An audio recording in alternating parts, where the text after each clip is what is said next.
Good evening छात्रों।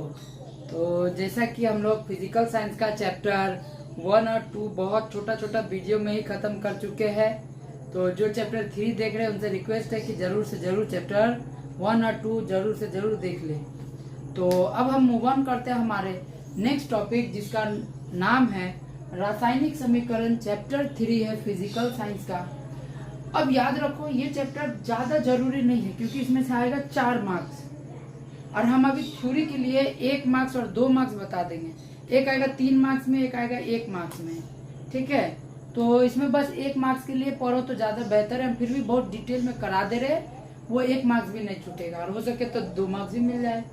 ठीक है, वो न्यूमेरिकल जैसे बनता है। अगर कमेंट्स किया कि हाँ इस चैप्टर का न्यूमेरिकल सीखना है, चैप्टर 2 का भी न्यूमेरिकल हम छोड़े हुए हैं, अगर बच्चा लोग का कमेंट्स आया कि चैप्टर 2 का भी न्यूमेरिकल बताइए, वो जो गणित का मैथ उतने होता है फिजिकल साइंस का, तो हम वीडियो अपलोड करेंगे। अगर कमेंट्स नहीं आया तो फिर फायदा नहीं है, सिर्फ थ्योरी बता देंगे। 90 में 80 कम से कम तो होगा। ठीक है, तो स्टार्ट करते हैं। रासायनिक समीकरण या तो रासायनिक गणना बोलते हैं, केमिकल कैलकुलेशन बोलते हैं। केमिकल कैलकुलेशन, रासायनिक गणना। अब रासायनिक गणना हम करते किसका, तो तत्व पढ़ा होगा ना तुम लोग, हाइड्रोजन हीलियम लिथियम विलियम ऐसे करके पूरा पढ़ा है। तो टोटल 118 तत्व है अभी के टाइम पे। तो वो सब का रिएक्शन को कैलकुलेट करना कि कितना रिएक्शन हो रहा है, कितना नहीं हो रहा है, उसी सब रिएक्शन। जैसे हाइड्रोजन और ऑक्सीजन को मिलाएंगे तो पानी बनेगा H2O। H2O को बोलते हैं वाटर। तो अब ये आगे में कुछ हम नंबर दिए हैं, वो क्या है बाद में बोलेंगे। तो इस टाइप का इक्वेशन, इसको हम बोलते हैं समीकरण, रासायनिक समीकरण। ये एक प्रकार का रसायन, जब भी इक्वेशन कंबाइन करते कोई भी दो चीज को तो वो रसायन कहलाता है। तो रासायनिक इक्वेशन बन गया ये। अब रासायनिक इक्वेशन को हमें ग्रीक वर्ड अलग से बोलते हैं स्टोइकियोमेट्रिक। स्टोइकियोमेट्रिक ग्रीक वर्ड है जिसका मतलब क्या होता है, स्टोइकियोमेट्रिक का मतलब। तो ये 2 शब्द से बना है। एक होता है स्टोइसन जिसका मतलब होता है तत्व, एलिमेंट। दूसरा होता है मैट्रिक, मैट्रिक का मतलब होता है मापन।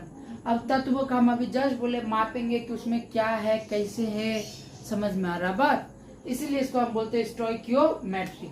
अब किसका मापन करेंगे जी, इसमें तत्व का, परमाणु भार का, या तो द्रव्यमान का, या तो अनुभार, तीनों सेम ही है मान लो। एटॉमिक वेट, मास, मॉलिक्यूलर मास, ये सब समझ में आ गया बात। ये सब का हम लोग गणना करेंगे, अभी थोड़ा देर में बताएंगे। आयतन भी निकालेंगे, अणुओं की संख्या भी निकालेंगे, थोड़ा देर में बताएंगे।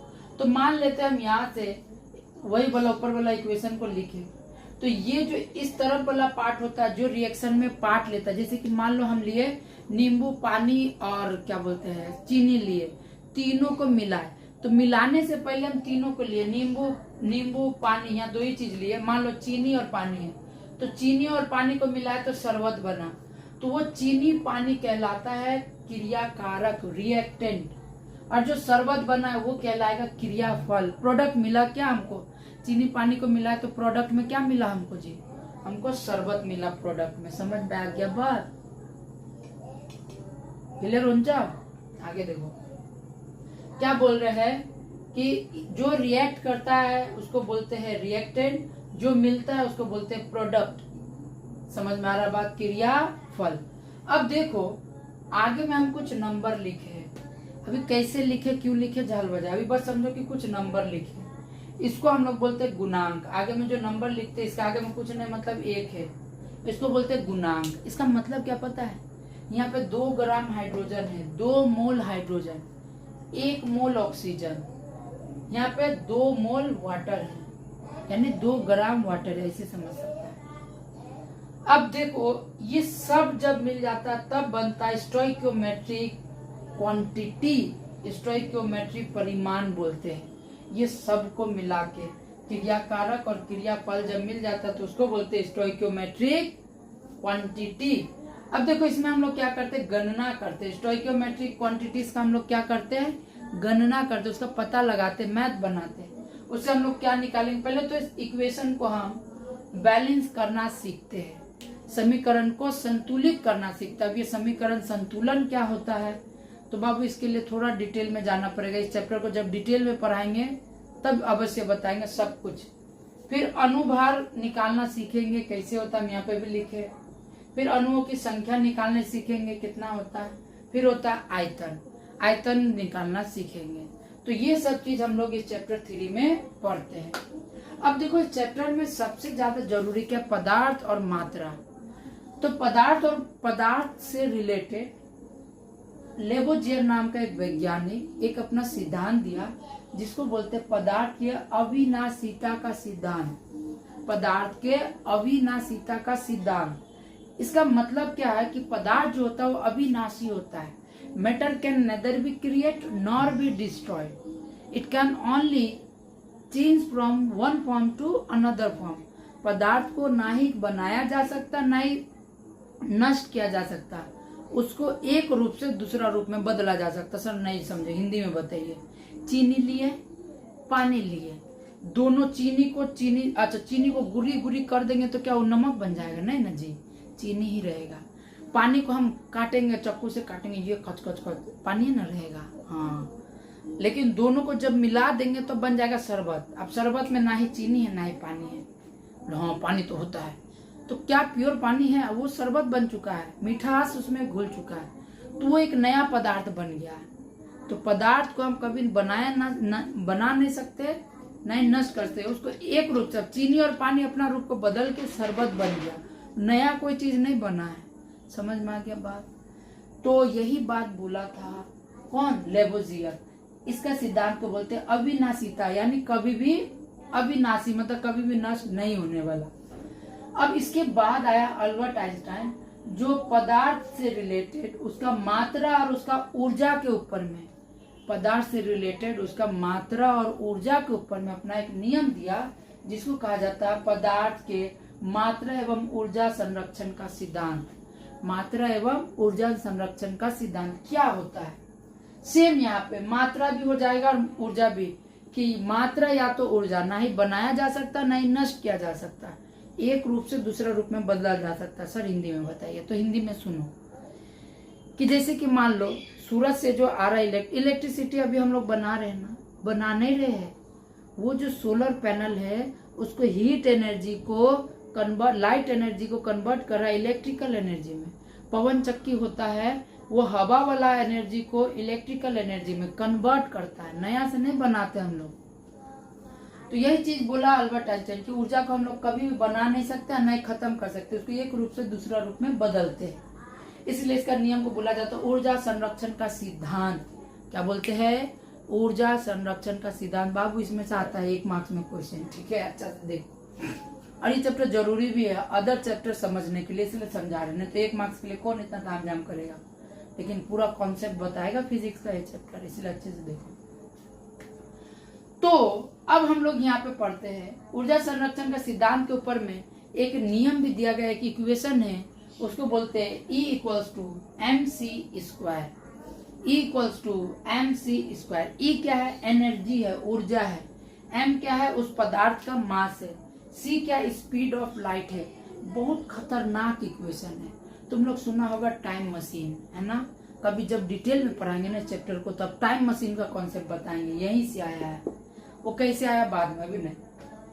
तब आ जाते हैं हम यहाँ से। आप एनर्जी क्या, पहले तो समझो। सी का मतलब होता है प्रकाश का वेग, स्पीड ऑफ लाइट, तो वो होता है 3 × 10⁸ मीटर पर सेकेंड। यानी इसको अगर हम जोड़ेंगे तो 3 के पीछे 1 2 3 4 5 6 7 8 मीटर। अच्छा, किलोमीटर में बदलेंगे तो 3 को 0 से डिवाइड, लगभग 3 lakh kilometre, 3 lakh kilometre travel करेगा 1 सेकेंड में। तुमको जान के क्या खुशी मिलेगा पता है क्या? कि ये अगर पृथ्वी है, पृथ्वी का एक चक्कर लगाने में ना, पूरा हमारा जो अर्थ है उसका ज्यादा से ज्यादा भी अगर हम चलेंगे ना, तो 50,000 किलोमीटर तक ही जा पाएंगे। 50,000 किलोमीटर तक ही जा पाएंगे, ट्रेवल करेंगे पूरा पृथ्वी का एक चक्कर। यानी ये जो लाइट होता है, स्पीड जो सूरज से आता है, वो 1 सेकेंड में सूरज का 6-7 चक्कर लगा सकता है, इतना ज्यादा स्पीड होता है। अर्थ का 6-7 चक्कर लगा सकता है 1 सेकेंड में। बहुत तगड़ा कॉन्सेप्ट है ये, कभी पढ़ाएंगे ना डिटेल में, तब समझ में आएगा। अब देखो, मान लेते 1 ग्राम कोई हम वस्तु लिए, मान लेते 1 ग्राम का एक हम छोटा सा चावल का दाना लिए। अब उसको नष्ट करने के लिए हमको उसको मतलब पूर्ण रूप से, जैसे हम मान लेते हैं पानी है, थोड़ा सा पानी लेंगे, पानी को क्या करेंगे, तवा में डालेंगे तो वो भाप बन के उड़ जाएगा, तो वो कन्वर्ट हो गया भाप में, वो नष्ट नहीं हुआ। हम हाइपोथेटिकली मान लो कि वो उसको जैसे डाले वहां से वो गायब हो गया, नष्ट हो गया। तो मान लेते 1 ग्राम का एक चावल का दाना है, उसको नष्ट करने के लिए हमको कितना एनर्जी देना पड़ेगा। तो 1 ग्राम के लिए m की जगह 1 ग्राम, c के जगह में लाइट का स्पीड 3 लाख, उसका स्क्वायर कर देंगे तो वो लगभग 9 इंटू 10 का पावर 13 होगा, यानी 9 के पीछे 13 को 0 जूल। मतलब समझ रहा है, ये कुछ छोटा दाना को खराब करने के लिए अरबों जूल एनर्जी देना पड़ेगा। अरबों जूल, अरबों जूल कितना होता पता है? इतना खतरनाक है ना ये टॉपिक, जब डिटेल में पढ़ाएंगे ना तब मजा आएगा इस चैप्टर में, ठीक है। तो अभी जानने का जरूरत नहीं था, जितना जानना था बता दिए। अब इसको संरक्षण का सिद्धांत को सापेक्षता का सिद्धांत भी बोलते हैं। तुम लोग सुना होगा थ्योरी ऑफ रिलेटिविटी, इसको बोलते हैं थ्योरी ऑफ रिलेटिविटी। बहुत मस्त बात है। तो ये थ्योरी ऑफ रिलेटिविटी अगर पढ़ाएंगे तब पता चलेगा कि तुम फ्यूचर में भी जा सकता है, पास्ट में क्यों नहीं जा सकता, सिर्फ फ्यूचर में क्यों जा सकता है। टाइम मशीन अगर बना भी तो सिर्फ फ्यूचर में ट्रेवल करेगा, पास्ट में नहीं कर सकता। यही चीज है, यानी time machine banana is possible, बताएंगे डिटेल वीडियो में। आगे बढ़ो। तो रासायनिक गणना हमको करना क्या है, पदार्थ का 3 गो गुण होगा। एक क्वेश्चन होगा, क्वेश्चन में पदार्थ का 3 गो गुण दिया रहेगा।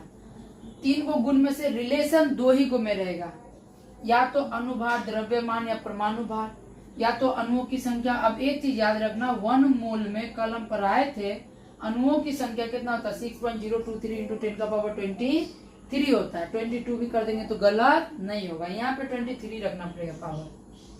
1 मोल अगर हम ऐसे बोलेंगे ना, 1 मोल हाइड्रोजन में H2 में, तो वो इतना ही होगा। 1 मोल CO2 में वो इतना ही होगा। 1 मोल CO2 का मतलब क्या, आगे में कुछ नहीं, मतलब 1 मोल। समझ में आ रहा बात, इसको पढ़ाएंगे। अब 1 मोल का आयतन भी हम बताए थे कि 1 ग्राम, 1 मोल मतलब 1 ग्राम, और 1 ग्राम गैस कितना जारकिन में अटेगा, तो 22.4 लीटर वाला जारकिन में सिर्फ 1 ग्राम गैस अटेगा।